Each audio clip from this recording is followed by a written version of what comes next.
Alright guys, so I'm currently in Benidorm right now. I'm here with my mum and dad because we're seeing our family in Spain. But we thought we'd have a few nights in Benidorm before we head over to them.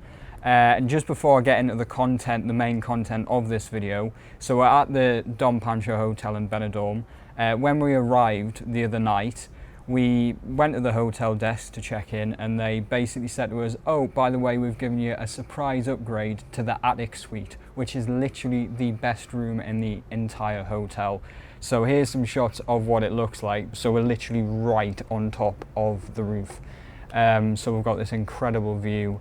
And the room is probably probably the best room that I've ever stayed in so far in all of my travels.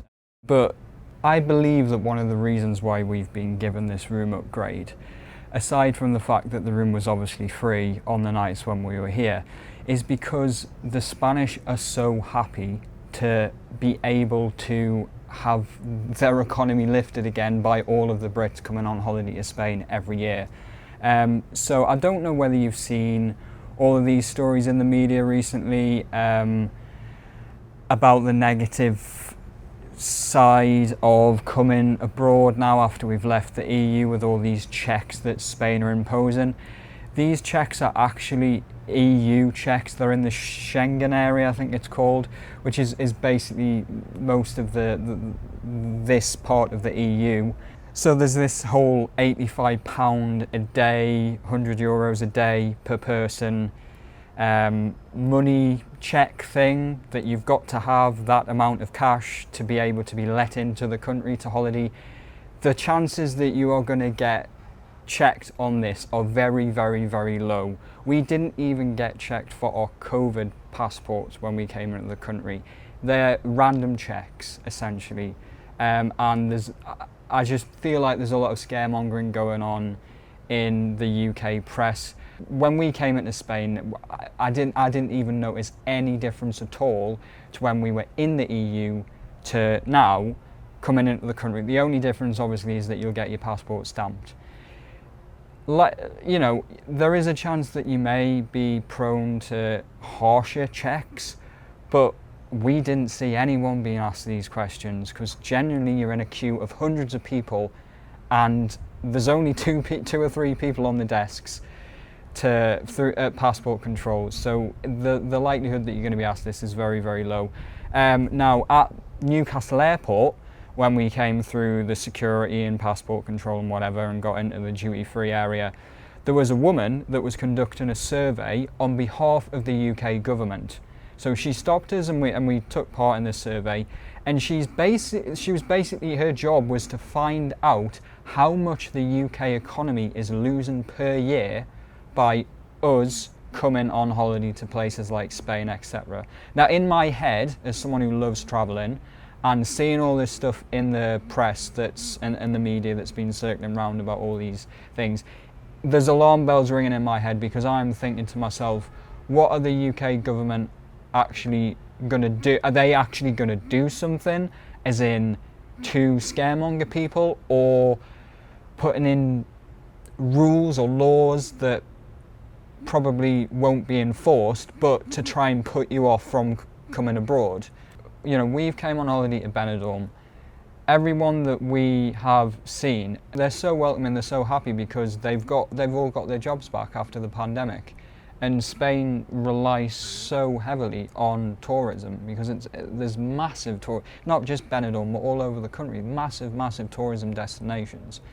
And you know, obviously the weather's a lot better here than what it is in the UK. We might have days where it's 30, 40 degrees, but you know, you're not guaranteed that. So I can't see why people are ever going to stop coming abroad.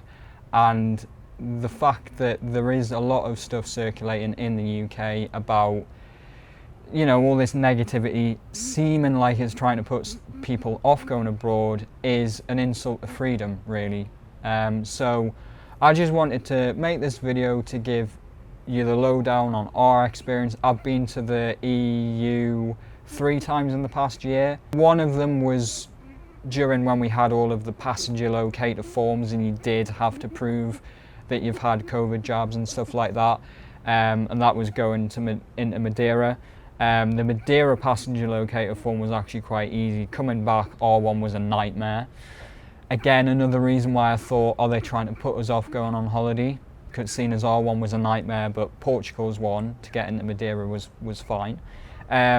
So yeah, that time was obviously a bit more stressful, but now things have eased. Like I say, the likelihood that you're even going to be asked for a COVID passport is very low, let alone be asked to prove that you've got £85 per day, to prove that you have a location or a hotel booked where you're staying. The EU in general will have a visa that's going to be introduced soon that you will have to pay a little bit for, sort of like a tourist tax thing. If you've ever been to places like the Dominican Republic, I mean, we've been to the Dominican Republic and the Caribbean, you do pay tourist tax there. It's nothing new, but I think that is going to be introduced into the EU before long, I'm assuming. But if you see stuff in the press, it is probably going to be over-dramatised, and I have a feeling that the government may be trying to scaremonger people in the future to try to get people to spend the money in the UK rather than going abroad. So just wanted to make this video to explain that. I hope you've enjoyed me rambling.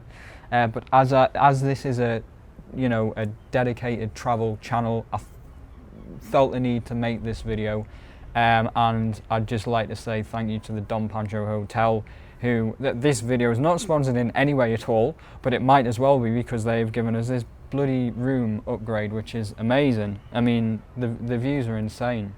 You can see loads of the scenes of where Benidorm, the TV series, has been shot. You can see the Sol Pelicanos Hotel over there. You can see Neptune's, Morgan's Tavern down there. We can even see the roof where Mel came down in the helicopter and battered the drug murderer guy who was trying to get Madge to carry drugs back to the UK. We can even see that roof from here, and obviously all the beach, and right down the other way towards the old town and the other side of Benidorm over towards Finistrat.